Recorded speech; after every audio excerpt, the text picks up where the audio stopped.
Hi friends, welcome back to Babi's kitchen. അപ്പോൾ എല്ലാവർക്കും സുഖമായിരിക്കുന്നു എന്ന് വിചാരിക്കുന്നു. അപ്പോൾ ഇന്ന് രാവിലെ സുബഹി നിസ്കാരവും കാര്യങ്ങളും ഒക്കെ കഴിഞ്ഞിട്ട് പിന്നെ ഞാൻ ബ്രേക്ക്ഫാസ്റ്റ് ഉണ്ടാക്കുകയാണ് കേട്ടോ. അപ്പോൾ ഇന്ന് ദോശയാണ്. അപ്പോൾ നമ്മുടെ സാധാ അരിപ്പൊടിയും മുട്ടയും കൂടെ കലക്കിയിട്ട് ഇളം ചൂടുവെള്ളത്തിൽ കലക്കിയിട്ടുള്ള ദോശയാണ് കേട്ടോ ഇന്ന് ഉണ്ടാക്കുന്നത്. അപ്പോൾ സാധാരണ അരി ഉഴുന്ന് ഒക്കെ ഇട്ട ദിവസം നമുക്ക് കുറച്ചുകൂടെ എളുപ്പമാണ്. ഇതും എളുപ്പമുള്ള ഒരു ദോശ തന്നെയാണ് കേട്ടോ. അപ്പോൾ അത് കഴിഞ്ഞിട്ട് ഞാനിന്ന് മക്കൾക്ക് സ്കൂളൊക്കെ ഉള്ള കാരണം അരിക്ക് വെള്ളം ഒക്കെ വെച്ചിട്ട് അരിയൊക്കെ ഇട്ടിട്ടുണ്ടായിരുന്നു. അപ്പോൾ ഞാൻ അത് തിളച്ചപ്പോൾ വേഗം ചട്നി ഉണ്ടാക്കിയിട്ടാണ്. അപ്പോൾ ദോശയ്ക്ക് ഇന്ന് തേങ്ങ അരച്ചിട്ടുള്ള ചട്നിയാണ് ഉണ്ടാക്കുന്നത്. അപ്പോൾ ആ ചട്നിയൊക്കെ റെഡി ആയിട്ടുണ്ട്. അപ്പോൾ അത് കഴിഞ്ഞപ്പോൾ നമ്മുടെ ചോറ് തിളച്ചപ്പോൾ വേഗം തന്നെ ഞാനത് ഇതിലേക്ക് ഇറക്കി വെക്കുകയാണ് കേട്ടോ.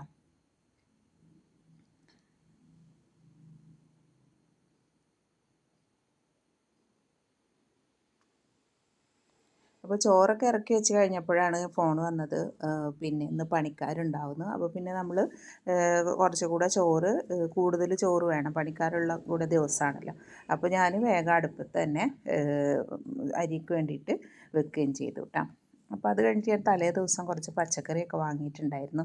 അപ്പോൾ ഞാൻ സാധാരണ അവിടുന്ന് കൊടുന്നാൽ ഭാഗം മണ്ണും ചളിയും പൊടിയൊക്കെ ഉണ്ടാവുമല്ലോ എന്തായാലും.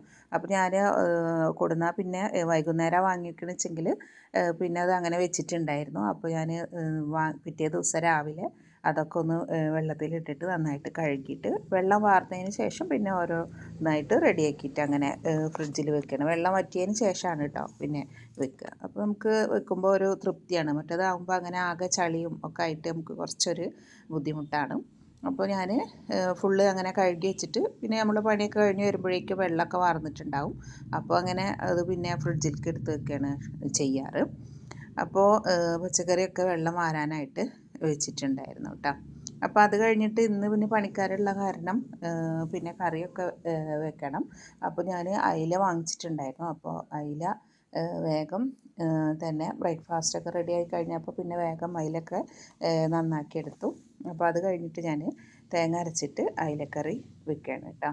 അപ്പോൾ അതിലേക്ക് ഒരു ഉലുവയും അതേപോലെ തന്നെ അല്പം ഉണക്കമുളകൊക്കെ ഇട്ട് ഉള്ളിയൊക്കെ ഇട്ട് വഴറ്റി ഇഞ്ചി വെളുത്തുള്ളി ഒക്കെ ചെറുതായിട്ട് അരിഞ്ഞിട്ടിട്ട് പിന്നെ തേങ്ങ അരച്ചിട്ട് ഒഴിക്കുകയാണ് കേട്ടോ. എന്നിട്ട് പിന്നെ നമുക്കതിലേക്ക് ആവശ്യത്തിനുള്ള തക്കാളിയും പുളിയും കൂടെ ഒഴിച്ചു കൊടുത്തിട്ട് നന്നായിട്ട് തിളച്ച് ആവശ്യത്തിനുള്ള ഉപ്പും കൂടെ ഇട്ട് കൊടുക്കുക. എന്നിട്ട് പിന്നെ നമുക്ക് നന്നായിട്ട് തിളച്ചാൽ അതിൽ മീൻ കഷ്ണങ്ങളും ഇട്ട് കൊടുത്തിട്ട് ഉള്ളി വെച്ചിട്ട് തൂമിച്ചെടുത്താൽ നമ്മുടെ മീൻ കറി റെഡിയാവും കേട്ടോ. അപ്പോൾ തന്നെ ഞാൻ മീനും കൂടെ കായം വറുത്ത് വെച്ചിട്ടുണ്ടായിരുന്നു. അപ്പോൾ അതും കൂടെ ഫ്രൈ ചെയ്തെടുക്കുകയാണ്. അങ്ങനെ നമ്മുടെ ഉള്ളി മൂപ്പിച്ചിട്ട് അതും കൂടെ കറിയിലേക്ക് ഒഴിച്ചു കൊടുത്തു കേട്ടോ. അതൊക്കെ കറിയൊക്കെ ആയപ്പോഴേക്കും നമ്മുടെ ചോറ് വെന്തിട്ടുണ്ടായിരുന്നു. അപ്പോൾ ഞാൻ ചോറൊക്കെ ഊറ്റി വെക്കുകയാണ് കേട്ടോ. അപ്പോൾ ഇന്നിപ്പോൾ 2 പ്രാവശ്യമായിട്ടാണ് ചോറ് വെച്ചത്. രാവിലെ പിന്നെ സാധാരണ ചില ദിവസം ഞാൻ മക്കൾക്ക് സ്കൂളുള്ള ദിവസം വേഗം ഗ്യാസുമ്മേ തന്നെയാണ് വെക്കാറ്. ഇന്നിപ്പോൾ ആൾ കൂടുതലുള്ള കാരണം ആണ് ഇങ്ങനെ വെച്ചത് കേട്ടോ. പിന്നെ കുളി നിസ്കാരമൊക്കെ കഴിഞ്ഞ് പിടിച്ചിട്ട് പിന്നെ എല്ലാവരും കൂടെ ഫുഡ് കഴിക്കാനായിട്ട് ഇരിക്കുകയാണ് കേട്ടോ. അപ്പോൾ ഞാൻ വെജിറ്റബിൾ കറി ഉണ്ടാക്കിയിട്ടുണ്ടായിരുന്നു. അതേപോലെ തന്നെ മീൻ ഫ്രൈ ചെയ്തിട്ടുണ്ടായിരുന്നു. കറിയൊക്കെ വെച്ചിട്ടുണ്ടായിരുന്നു. പുളിഞ്ചും അതേപോലെ കായും പയറും കൂടെ വേവിച്ചിട്ടുള്ള ഉപ്പേരിയും കൂടെ ഉണ്ടാക്കിയിട്ടുണ്ടായിരുന്നു കേട്ടോ. അപ്പോൾ അതും കൂടെ ഉണ്ടാക്കിയിട്ട് ഞങ്ങൾ ഫുഡ് എല്ലാവരും കഴിച്ചു കഴിഞ്ഞു. അപ്പോൾ അത് കഴിഞ്ഞിട്ട് പിന്നെ വൈകുന്നേരം ഒന്ന് മോളുടെ വക ഒരു സ്നാക്സ് ഉണ്ടാക്കുന്നുണ്ട്. അപ്പോൾ അവൾ മുട്ടയൊക്കെ ചിക്കിയിട്ട് നൂഡിൽസ് വേവിച്ചിട്ട് മസാലയൊക്കെ ഇട്ട് വേവിച്ചിട്ട് അതിൽ ചീസൊക്കെ ഇട്ടിട്ട് അവളൊരു സ്നാക്സ് ഉണ്ടാക്കുകയാണ് കേട്ടോ. അപ്പോൾ ഇതൊക്കെയാണ് നമ്മുടെ ഇന്നത്തെ വിശേഷങ്ങൾ. അപ്പോൾ നിങ്ങൾക്ക് എൻ്റെ വീഡിയോ ഇഷ്ടപ്പെട്ടാൽ ലൈക്ക് ചെയ്യുക, ഷെയർ ചെയ്യുക, സബ്സ്ക്രൈബ് ചെയ്യുക. നിങ്ങൾ ആദ്യമായിട്ടാണ് കാണുന്നതെങ്കിൽ സബ്സ്ക്രൈബ് ചെയ്യാൻ മറന്നിരിക്കരുത്. Thank U.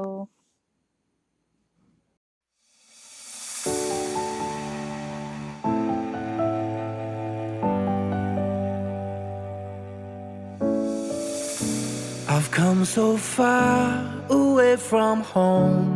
There's no way I'm turning back now. My destination is unknown.